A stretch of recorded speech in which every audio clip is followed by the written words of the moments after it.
Video में हमने देखा था कि ब्राह्मणों के श्राप के कारण सत्यकेतु के कुल में कोई नहीं बचा। अब आगे।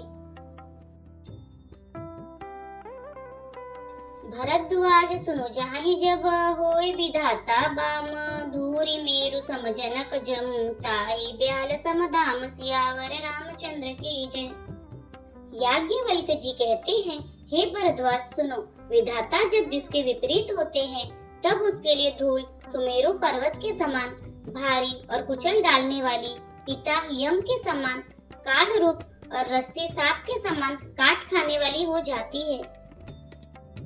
काल पाई मुनि सुनि सोई राजा, भयउ निशाचर सहित समाजा, 10 सिर ताई 20 भुज दंडा, रावण नाम वीर बरिबंदा। हे मुनि सुनो, समय पाकर वही राजा परिवार सहित रावण नामक राक्षस हुआ। उसके 10 सिर और 20 भुजाएं थी और वह बड़ा ही प्रचंड शूरवीर था। भूप अनुज मर्दन नामा, भयउ सुकुंभ करण बल धामा, सचिव जो रहा धर्म रुचि जासु, भयउ विमात्र बंधु लघुतासु। अरिमर्दन नामक जो राजा का छोटा भाई था वह बल का धाम कुंभकर्ण हुआ। उसका जो मंत्री था जिसका नाम धर्मरुचि था वह रावण का सौतेला छोटा भाई हुआ। नाम विभीषण जय जग जाना, विष्णु भगत विज्ञान निधाना, रहे जे सूत सेवक नृप केरे, भय निशाचर घोर गनेरे। उसका विभीषण नाम था जिसे सारा जगत जानता है। वह विष्णु भक्त और ज्ञान विज्ञान का भंडार था और जो राजा के पुत्र और सेवक थे वे सभी बड़े भयानक राक्षस हुए। काम रूप खल जिनस अनेका, कुटिल भयंकर विगत विवेका, कृपा रहित हिंसक सब पापी, बरनि न जाहि विश्व परितापी। वे सब अनेकों जाति के मनमाना रूप धारण करने वाले दुष्ट, कुटिल, भयंकर, विवेक रहित, निर्दयी, हिंसक, पापी और संसार भर को दुख देने वाले हुए।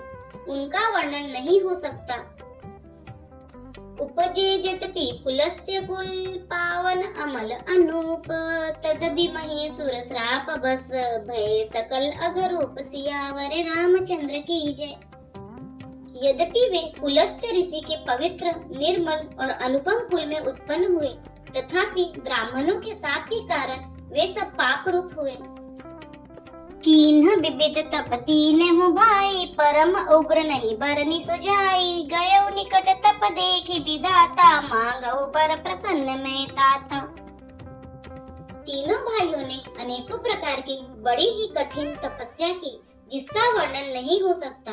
उनका उग्र तप देखकर ब्रह्मा जी उनके पास गए और बोले, हे तात, मैं प्रसन्न हूँ, वर मांगो।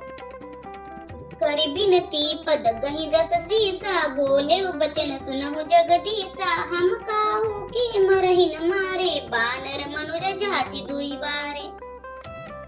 रावण ने विनय करके और चरण पकड़कर कहा, हे जगदीश्वर सुनिए, वानर और मनुष्य इन 2 जातियों को छोड़कर हम और किसी के मारे न मरे, यह वर दीजिए। एवमस्तु तुम बड़ तप कीना, मैं ब्रह्मा मिलिते ही बर दीना, पुनि प्रभु कुंभकर्ण पहि गयउ, तेहि बिलोकि मन विस्मय भयउ। शिव जी कहते हैं कि मैंने और ब्रह्मा ने मिलकर उसे वर दिया कि ऐसा ही हो। तुमने बड़ा तप किया है। फिर ब्रह्मा जी कुंभकर्ण के पास गए। उसे देखकर उनके मन में बड़ा आश्चर्य हुआ। जो यही खल नित करब आहारो, होई है सब उजारी संसारो, सारद प्रेरिता सुमति फेरी, मांगे से नींद मास सटकेरी। जो यह दुष्ट नित्य आहार करेगा तो सारा संसार ही उजाड़ हो जाएगा। ऐसा विचार कर ब्रह्मा जी ने सरस्वती को प्रेरणा करके उसकी बुद्धि फेर दी, जिससे उसने 6 महीने की नींद मांगी। गए विभीषण पास पुनि, कहे पुत्र बर मांगो, तेहि मांगे भगवंत पद, कमल अमल अनुराग, सियावर रामचंद्र की जय। फिर ब्रह्मा जी विभीषण के पास गए और बोले, हे पुत्र वर मांगो। उसने भगवान के चरण कमलों में निर्मल, निष्काम और अनन्य प्रेम मांगा। 3 नहीं देई भर ब्रह्म सिधाए, हर्षित ते अपने गृह आए। मैं तनूज मंदोदरी नामा, परम सुंदरी नारी ललामा। उनको वर देकर ब्रह्मा जी चले गए और वे तीनों भाई हर्षित होकर अपने घर लौट आए। मैं दानव की मंदोदरी नाम की कन्या परम सुंदरी और स्त्रियों में शिरोमणि थी। सोई में दीन रावण ही आनी, हुई है जातु धान पति जानी। हर्षित भयो नारी भले पाई, पुनि दो बंधु बिहाई सी जाई। मैंने उसे लाकर रावण को दिया। उसने जान लिया कि यह राक्षसों का राजा होगा। अच्छी स्त्री पाकर रावण प्रसन्न हुआ और फिर उसने जाकर दोनों भाइयों का विवाह कर दिया। गिरी त्रिकुट एक सिंधु मझारी, विधि निर्मित दुर्गम अति भारी। सोई में दानव बहुरी सवारा, कनक रचित मणि भवन अपारा। समुद्र के बीच में त्रिकुट नामक पर्वत पर ब्रह्मा का बनाया हुआ एक बड़ा भारी किला था। महान, मायावी और निपुण कारीगर मैं दानव ने उसको फिर से सजा दिया। उसमें मणियों से जड़े हुए सोने के अनगिनत महल थे। भोगावती जसी अहिकुल बासा, अमरावती जसी सक्र निवासा। तिन ते अधिक रम्य अति बंका, जगत विख्यात नाम ते ही लंका। जैसी नागकुल के रहने की पाताल लोक में भोगावती पुरी है और इंद्र के रहने की स्वर्ग लोक में अमरावती पुरी है, उनसे भी अधिक सुंदर और बाका व दुर्ग था। जगत में उसका नाम लंका प्रसिद्ध हुआ। खाई सिंधु गंभीर अति, चारेहु दिशि फिरी आवा। कनक कोट मणि खचित दृढ़, बरनी न जाई बनावसी आवा। रामचंद्र की जय। उसे चारों ओर से समुद्र की अत्यंत गहरी खाई घेरे हुए है। उस दुर्ग के मणियों से जड़ा हुआ सोने का मजबूत परकोटा है, जिसकी कारीगरी वर्णन नहीं किया जा सकता।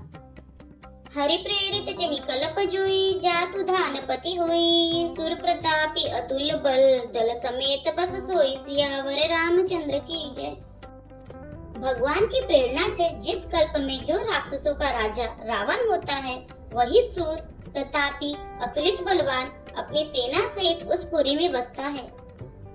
रहे तहाँ निशिचर भट भारे, ते सब सुरन समर संघारे। अब तह रहे सक्र के प्रेरे, रक्षक कोटि जस पति केरे।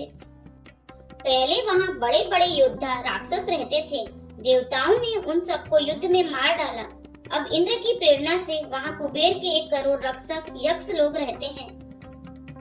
दसमुख कतहु खबरी असी पाई, सेन साजी गढ़ घेरी से जाए। देखी बिकट भत बड़ी कटकाए, जस सचिव ले गए पराई।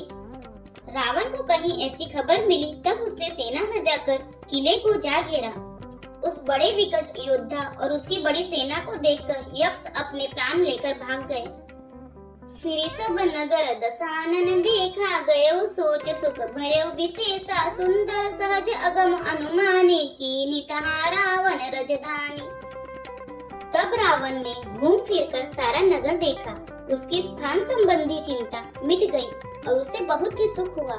उस पुरी को स्वाभाविक ही सुंदर और बाहर वालों के लिए दुर्गम अनुमान करके रावण ने वहाँ अपनी राजधानी कायम की।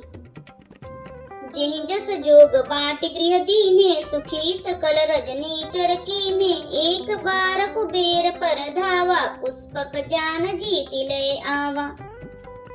योग्यता के अनुसार घरों को बांटकर रावण ने सब राक्षसों को सुखी किया। एक बार वह कुबेर पर चढ़ दौड़ा और उससे पुष्पक विमान को जीत कर ले आया।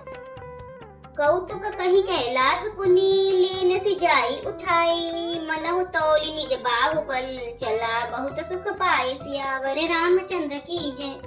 फिर उसने जाकर एक बार खिलवाड़ में ही कैलाश पर्वत को उठा लिया और मानो अपनी भुजाओं का बल तोलकर बहुत सुख पाकर वह वहां से चला आया। सुख संपत्ति सुत सेन सहाय, जय प्रताप बल बुद्धि बढ़ाई। नित नूतन सब बाढ़त जाए, जिमि प्रति लाभ लोभ अधिकाई। सुख, संपत्ति, पुत्र, सेना, सहायक, जय, प्रताप, बल, बुद्धि और पढ़ाई, ये सब उसके नित्य नए वैसे ही बढ़ते जाते थे जैसे प्रत्येक लाभ पर लोभ बढ़ता है। अति बल कुंभकर्ण अस भ्राता, जेहि कहूँ नहीं प्रतिभट जग जाता। करई पान सोवई सट मासा, जागत हुई त्यू पूर्ण त्रासा। अत्यंत बलवान कुंभकर्ण सा उसका भाई था, जिसके जोड़ का योद्धा जगत में पैदा ही नहीं हुआ। वह मदिरा पीकर 6 महीना सोया करता था। उसके जागते ही तीनों लोकों में तहलका मच जाता था। जो दिन प्रति आहार करे सोई, विश्व बेगी सब चौपट होई। समर धीर नहीं जाई बखाना, ते सम अमित वीर बलवाना। यदि वह प्रतिदिन भोजन करता तब तो संपूर्ण विश्व शीघ्र ही चौपट हो जाता। रणधीर ऐसा था कि जिसका वर्णन नहीं किया जा सकता। लंका में उसके ऐसे असंख्य बलवान वीर थे। बारिद नाद जेठ सुत तासु, भटमौ प्रथम लीक जग जासु। जहि न होई रन सन्मुख कोई, सुरपुर नीत ही परावन होई। मेघनाद रावण का बड़ा लड़का था, जिसका जगत पे योद्धाओं में पहला नंबर था। रण में कोई भी उसका सामना नहीं कर सकता था। स्वर्ग में तो उसके भय से नित्य भगदड़ मची रहती थी। कुमुख अंक पनकुली सरद, धूम केतु अतिकाये। एक एक जग जीति सक, ऐसे सुभट निकाय। सियावर रामचंद्र की जय। इनके अतिरिक्त दुर्मुख, अकंपन, वज्रदंत, धूमकेतु और अतिकाय आदि ऐसे अनेक योद्धा थे जो अकेले ही सारे जगत को जीत सकते थे। यदि आपको हमारे वीडियो पसंद आ रहे हैं तो वीडियो को लाइक करें, चैनल को सब्सक्राइब करें, कमेंट में जय श्री राम और हर हर महादेव अवश्य लिखें। जय श्री राम, हर हर महादेव।